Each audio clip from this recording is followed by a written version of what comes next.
Hello everyone, my name is AJ Vaynerchuk and welcome to Wine Library TV. Here's your host and my brother, Gary Vaynerchuk.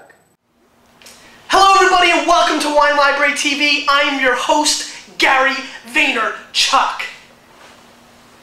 Total wine explosion. Do you feel the energy? Are you guys ready for this? I am absolutely thrilled. We're going to do this every 109 episodes or so because we need to tackle all the wines in the world on Wine Library TV, and we're just not going to do it 4 at a time. So we're going to pump it up to 15 today. I'm not sure that's going to do it either, but we're going to have a lot of fun. Felt really bad about only doing one wine yesterday, but I schlepped an hour each way just to taste something, so at least give me a little credit for that. We're going to taste 15 wines today, a real potpourri of fun, and I'm really just quite excited about it. You know what? I think we should taste right into it right away, and let's do that. So, question of the day real quick, because I'm going to forget later on, because who knows what kind of state of mind I'll be in. What's the most wines you can taste without feeling palate fatigue? Palate fatigue, obviously on display and in my thought now, because of 15 wines. My threshold tends to be about 40 to 50 wines, and then palate fatigue, which is really described in my terms as when all the wine flavors just all taste the same, when it goes to that truly wine taste, where you're really not tasting any subtleties in a wine. So I'm really around 40 or 50 or so easily, and so this is really going to be a piece of cake. So let's do it. 15 wines, and we are starting right off the bat with the Vouvray La Craie. This is a great little producer. I'm a real big fan of it. I've had the actual, this is the 2004, I've had the 2003. It's $11 or so. It's all the way. Casa de Vouvray. Now Vouvray is tricky. You know, Vouvray is Chenin Blanc, so you know sometimes it's sweet, sometimes it's bone dry. This is coming off with a real nice kind of gooseberry kind of nose, which I like quite a bit. Little hints of grass mixed in with a little bit of honey as well.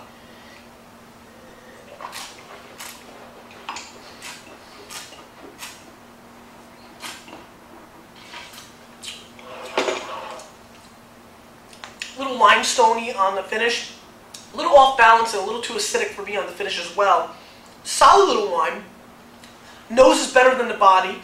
Nice long finish though, I like that. Flavors, it's very crisp, it's very clean. This is a nice spritzer for the summertime. At $11, it's slightly overpriced. I think you can find things at $8 that represent the same kind of value. So I'm going to score this wine 85 points. You know, it's a solid little wine, but for $11, you know, I don't know, it's a little overpriced for me. I mean, it doesn't cut it for me exactly. So, let's move on.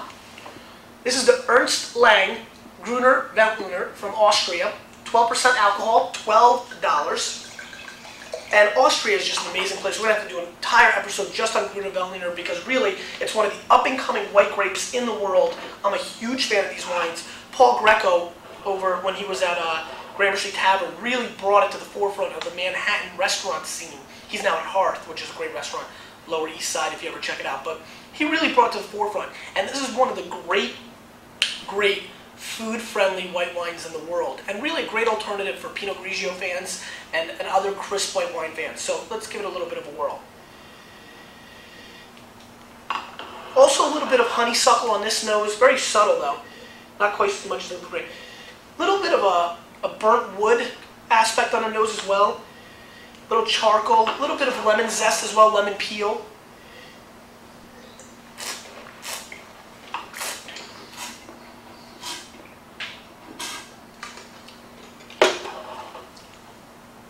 Very dry, crisp wine, long finish.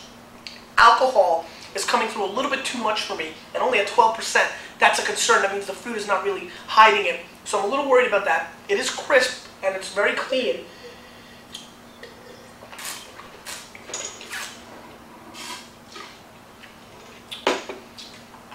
A little one-dimensional to me.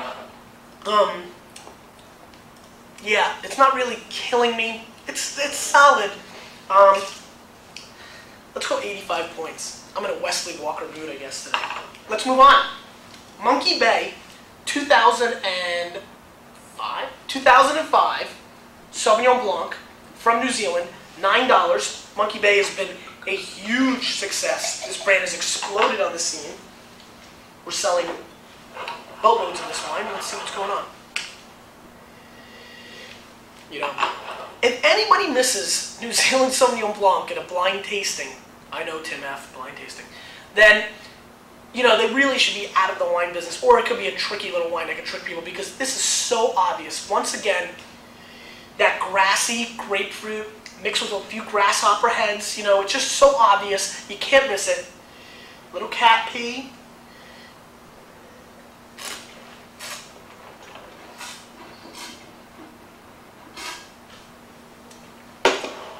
I mean, just classic grapefruit, strong structure, a little bit of kiwi on this wine, which is very nice.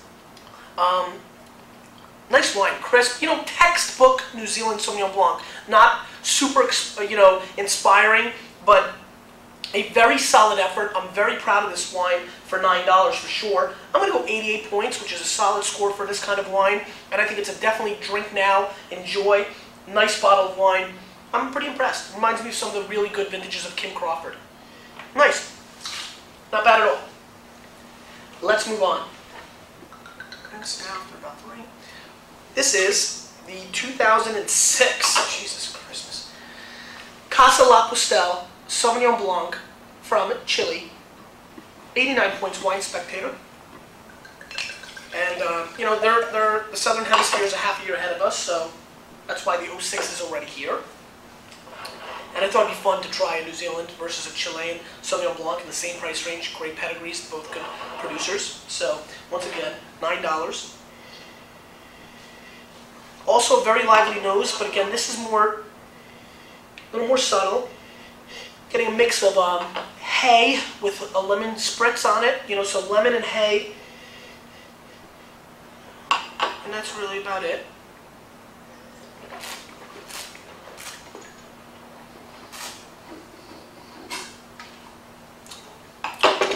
Real powerful punch of asparagus kicks in immediately. It's a little bit of a creamier Sauvignon Blanc. This tends to remind me a little bit more of California version Sauvignon Blanc. A little creamier, a little bit oakier, even though it's not a really oaky taste. It's got great mouthfeel, but the flavors aren't just as delicious, let's say, maybe compared to the Monkey Bay. It's a solid, well-made Sauvignon Blanc. It's definitely got some golden apple flavors as well in the finish, which is nice. It's a nice wine. I think 89 is too high. 14.5 alcohol, high for a Sauvignon Blanc, which is nice, and it's integrated well. I don't really taste it at all. 87 points. You know, it's a solid effort, but not going to change my life. So we are done with the whites. Let's move on to the reds, the Rouge. George Duboeuf, 2005 Fleurie. Single vineyard. This is the Quatre Vents vineyard. 91 points, Pierre Ravani. And about $11. Pierre, you know, was a critic for Robert Parker for a long time. This is a Beaujolais. Now the Fleurie, which means flower, is always known as the queen of Beaujolais. This is a top cru Beaujolais. This is where Beaujolais really needs to, we need to spend a few seconds on this. Beaujolais really has a bad rep for the Beaujolais Nouveau, which a lot of people like. It's a fun wine. It's the first wine of the year for France. Comes around Thanksgiving. I'm sure you know about it. But there's some profound, excellent Gamay coming out of Beaujolais. That's right, Gamay is the grape that you find in Beaujolais. So, this is the Fleurie single vineyard. Again, great score, $11. And I'm excited to try this. I really adore great Morgon or Fleurie or Moulin de Vent. Great, great Beaujolais. And this is why. I mean, it's got that candy, lively, young red wine smell. You know, just lilac, daisies. Almost like baked bread on the nose as well, which is very interesting, but very obvious to me.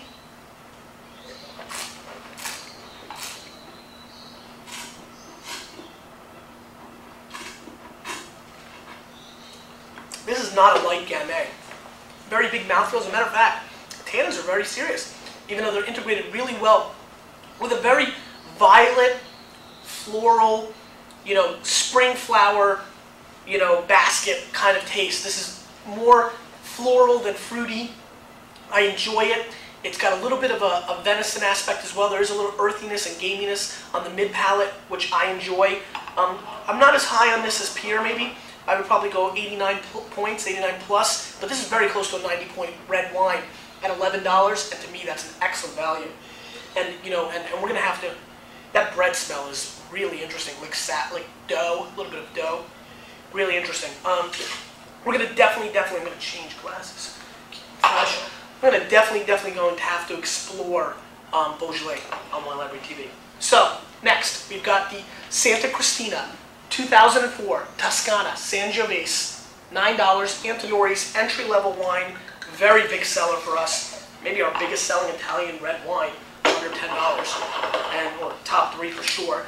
I'm excited to try this because this has always been a great standby, great entry to pizza and pasta, everyday Italian, true to its form kind of wine. So we've talked a lot about those lately. Classic Sangiovese nose.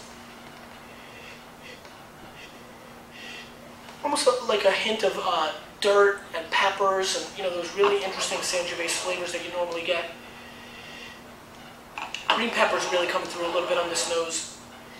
Black pepper a little bit as well. Almost maybe even a hint of curry mixed in, very subtle.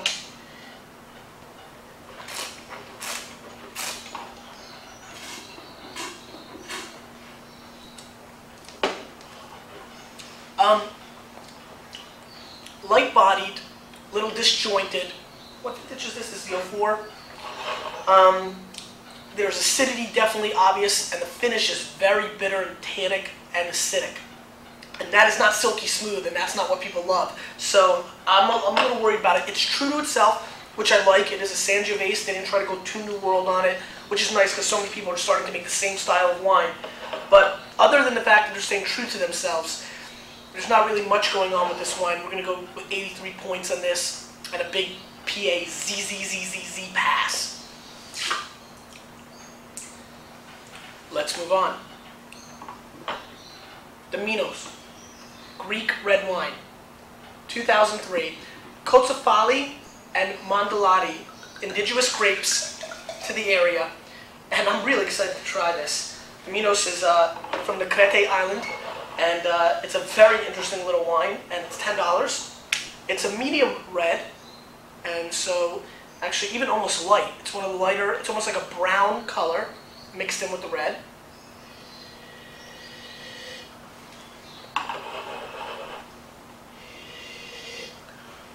This is interesting. It's really got absolutely no bouquet whatsoever. I mean, almost nothing. I mean, I'm really struggling to get anything other than there's a faint smell of chocolate in there somewhere, but it's almost like maybe my mind's playing tricks on me. I mean, this is really no nose.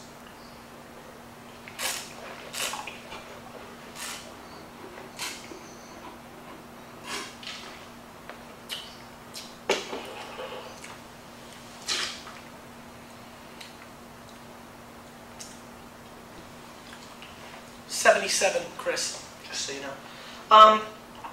What are we doing here? Ravenswood, wow.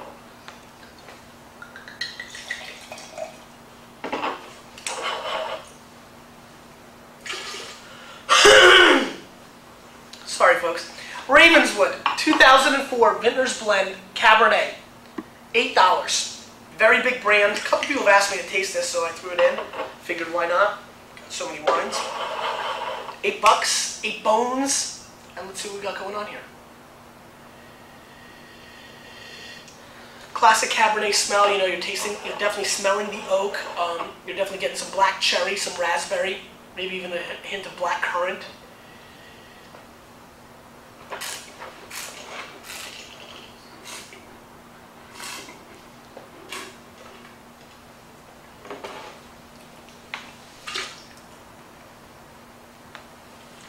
Serviceable. You know, good body, pretty smooth, solid wine. I have to admit, I definitely didn't go in expecting a whole lot. You know, not as big on the Zinfandel as I used to be from the Vintner's Blend line. But this Cabernet is solid. You know, it's got good cherry flavors to it. I'm actually pretty surprised by this wine. I scored 87 points, which I think is very, very solid for an $8 Cabernet in California. I like it. It's very simple. It's one-dimensional, but it's not offensive. It's fruity. It's, you know, it's fairly silky, and the bottom line is if you have a friend or neighbor or, you know, somebody you want to get into wine, Cabernet, entry level. You know, they've only drank whites or Pinot Grigios or which is a white, or you know, Beringer white Zinfandel or things like this. This might be an interesting red wine to try beginner on because, especially for a Cabernet, it's pretty smooth and pretty light and pretty nice. Castle Rock, 2004, Alexander Valley Cabernet, $8. Castle Rock has been pumping out some of the best value wines in California, and for $8 for an 04 Alexander Valley, that's a really impressive feat. It's a very good area in California. 13.9 alcohol, and this is easily, every year for the last 4 or 5 years, been in our top 5 sellers in the Cabernet under $10 category. So I haven't had it in a while, so I'm excited to try it. Really excited. Shocking. Yeah, very, very green asparagus, bell pepper, broccoli kind of nose, which is, you know, a tricky subject. I like it. You know, you expect it more in a Cab Franc, not a Cabernet Sauvignon, so I could see that being an issue for some drinkers. Almost a little bit of wet rock. You know, I love that term.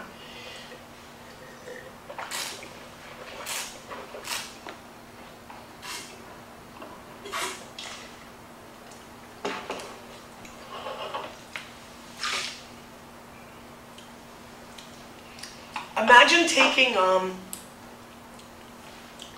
big chunk of broccoli and pouring some, you know, raspberry jam on it, and then taking a bite of it. If not done properly, it doesn't really go very well together, and that's what I'm tasting out of this. Actually, the heat on the alcohol is coming through now on the finish. I'm still tasting it. It's a very awkward aftertaste. I'm down on this wine. 82 points for me. I'm really quite shocked. I mean, that is not what I expected from that little double combo.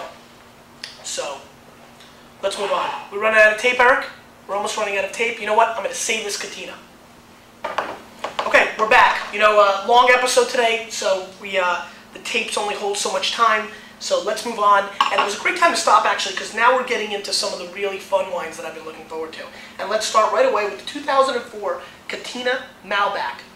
$15 from you know, Argentina. 90 points. Wine Spectator. Real nice color. Didn't want to stop pouring it. Really great color. Real dark purple. Malbec is, you know, obviously very hot, and we're big fans of it here at WL. These wines have been open for about 2.5 hours. Struggling a little bit with this wine, not showing me a lot of on the nose. I'm getting a little bit of a little dirt aspect, a little bit of alcohol.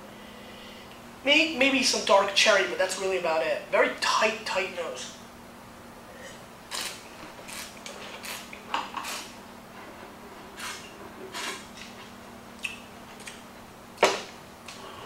Pretty funny because it comes with a real lively mouthfeel.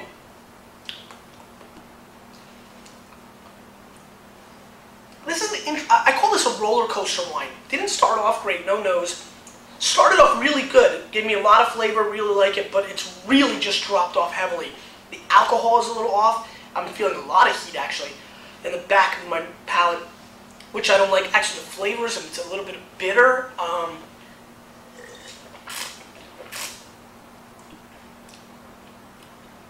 It's got some black licorice. It's got some candied strawberries as well, which I like. Little nice little flavor. Yeah, I'm not feeling this wine too much though. It's off balance in my opinion. The finish is definitely hot, and I'm gonna say 87 points, 86 points, 86 points. Just not feeling it. Let's move on.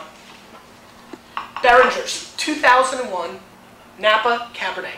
Beringer is obviously a legendary name in California. 88 points. Robert Parker, $27. Let's get a rinse here. Some of the Beringer Cabernets have been some of my favorite values through the years, going back to '94. Again, Napa Valley Cab. Let's see what this is doing.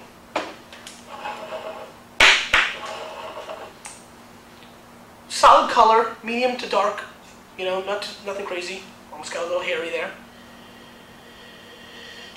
Again, You know, textbook California Cabernet, oak, a little bit of blackcurrant.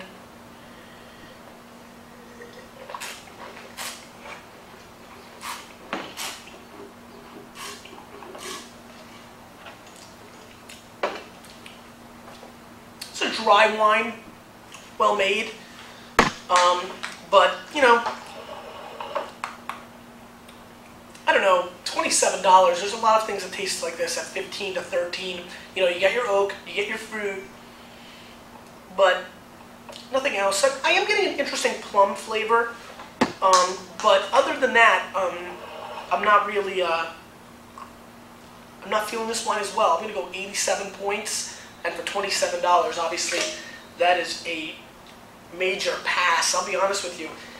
Though it has more body and a little bit more structure than the Ravenswood, you can buy 4 bottles or 3 bottles to a bottle of that. So let's move on. I'm really excited. This might be the highlight of the entire tasting because I'm real curious, and curiosity is what wine's all about. This is the Casa Marin Litoral Pinot Noir 2003. And if you remember, the Casa Marin Sauvignon Blanc was one of my favorite white wines of all time. And I've had people that I really, really respect in the wine trade, sommeliers and some of the top restaurants in the city, telling me this is really great stuff. What's funny is that this wine is $48 a bottle, which is obnoxiously expensive for Chilean Pinot Noir, and it's rated 88 points by the Wine Spectator. So I'm really, really quite excited to try this for myself and see what's going on. Because the glowing reviews from some of the somms, from some of the top restaurants in Manhattan, these are serious wine guys. So I've got very, very contradictory kind of information on this wine.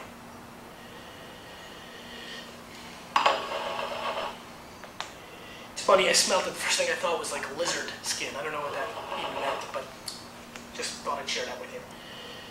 Obviously, very terroir-driven nose, you know, the dirt, the soil of the region. A little chalky.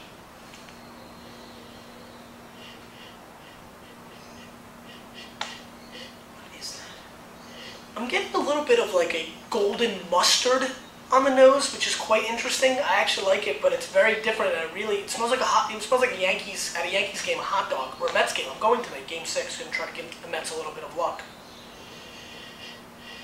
Yeah, it smells like a hot dog with mustard on it. What do you want from me? That's what this smells like. Gee.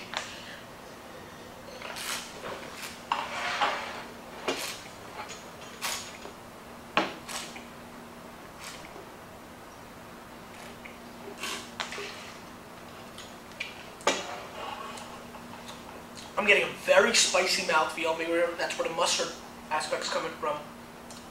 And a very gamey mouth. I mean, this really, this smells like a hot dog with mustard. It tastes like a ham and cheese sandwich with Tabasco sauce on it. And it's a very different kind of Pinot Noir.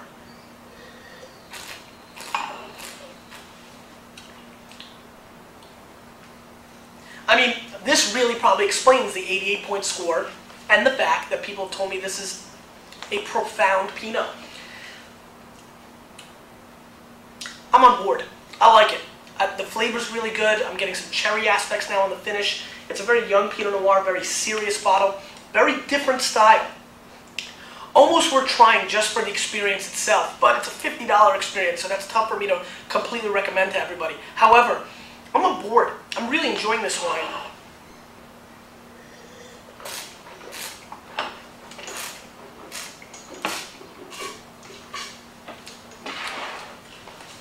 Barbecue ribs. That's what I'm getting on this. A little bit of barbecue ribs. This is very interesting. This is like a picnic inside of a wine. 93 points. You know, 93 points because it's a great, well-made wine. I disagree. I don't see how the Spectator didn't find this to be a very strong effort. It's very interesting. Bacon. Bacon. I'm getting bacon flavor. I mean, this is really wild. This is a complete, you know, it's like your breakfast, lunch, and dinner in a one wine for 50 bucks. That's not bad. Honestly, for anybody that really enjoys wine, this is a very interesting experience. I really like this wine. I'm going to stick with 93 points because this is a really complex, rich, and elegant wine. I'm feeling tremendous structure in the mid-palate, the finish, and I believe this wine will last for another 10 years and evolve dramatically. I'm definitely going to grab myself a case and try to make a schedule for myself. I've done this once or twice before, to drink this wine, a bottle each year for the next 12 years, because it's really an amazing learning experience. Because wines like this that are kicking off so many different aspects really evolve and change, and that's what wine's all about. I like that. That was a real highlight. Okay, E-N-O, the Patriarch, Zinfandel, 16.3% from the Tallulah vineyard, which is a great vineyard, 2004, awesome label, cool wine, 117-year-old vines for this Zinfandel, and 8% Petite Syrah, and I'm dying to try this. I've also heard a lot of things about this. I think it's a mid-$20 price range. I didn't write it down, so I'm not sure, but that's 20s or 30s on this. Good color. You know what? Just gonna give that a rinse because, you know what? That was such a wild wine. I'm dying to try this as well.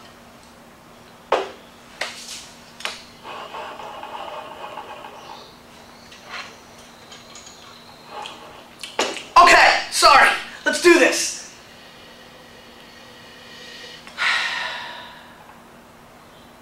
Creme de cassis liqueur on the nose. It smells more like a liqueur to me than a wine, believe it or not.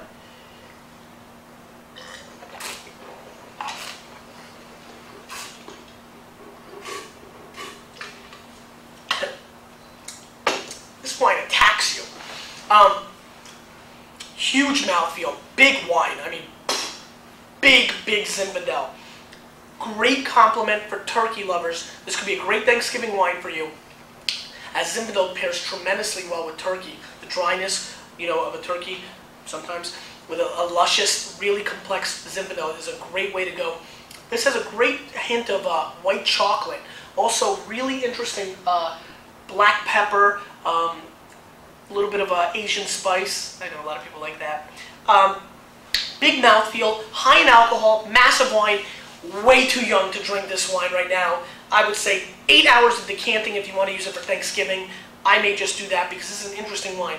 I'm going to score this wine 90 points because it's extremely well made. It's extremely good. There's just, you know, there's just so many things still there that I can tell that are just not coming to the forefront, given that it's extremely young. But it's luscious, it's lively, and it's just a darn good bottle of wine. Let's move on. Tallulah, 2004, Sonoma Coast, Syrah. 90 points, Robert Parker, $24. Do you see this color? This might be the darkest purple colored wine. I'll do my best for you guys. I mean, this is crazy. Crazy color. $24. Again, I mean, you can paint your house with this wine. I mean, this is like purple. Tight nose. It's also a young wine. 2004 Syrah, this big, but I'm getting a little bit of orange peel, which is interesting in the Syrah. Black currant is coming through. Little small red cassis as well.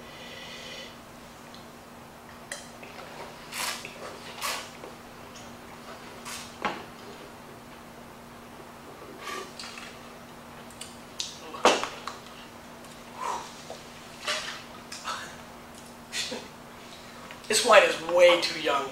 I mean, this is almost difficult to score. This is a huge monster. I mean, put like 13 U's in there after the H. Monster. I mean, huge! And I'm very used to tasting young wine. This is, wow, very thick and viscous, huge mouthfeel. Black cherry, black currant, blackberry, a lot of really nice flavors. Really like this wine, but boy, I feel like I need to go to wine jail because I should have never opened this bottle. This is extremely young. Look for this wine to cellar for at least 10 years before it really even gets to a place where we can taste the wine again. I'm going to score this wine 91 points on potential. That's all I can really do. Jesus. Rinse you.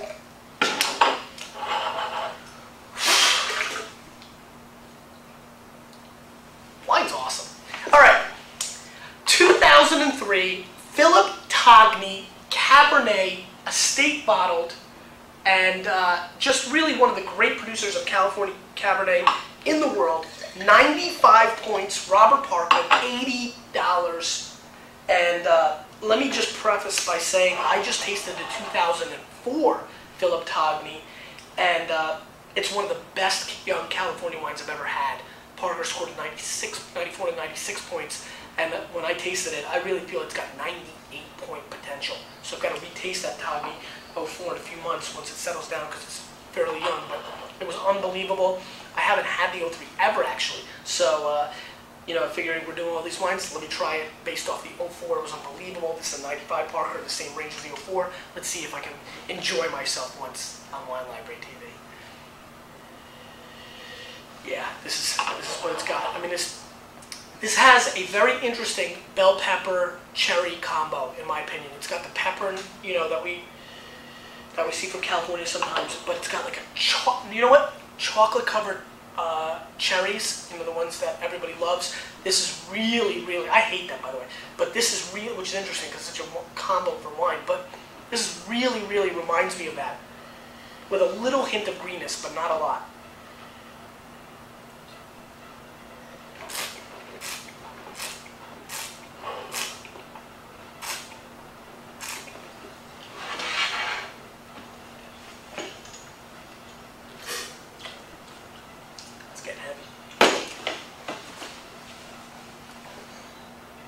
I mean, to me, this is what Cabernet is all about in California right now. Not too over the top. Doesn't taste like Syrah. It's pure Cabernet, but it's very rich, very extracted, black cherry, that chocolate aspect, little hints of greenness, polished, mid-palate that's structured, firm grip on your tannins, on your palate, long finish, just elegant, pure silk. I mean, what else could you possibly want from a wine? I'm on board with Mr. Parker from Maryland, a lawyer. You might have heard of him, and I'm going to go 95 points as well in this. I have absolutely, thoroughly enjoyed myself sharing what I normally do every day when I'm not on Wine Library TV. We'll see you next time on WLTV.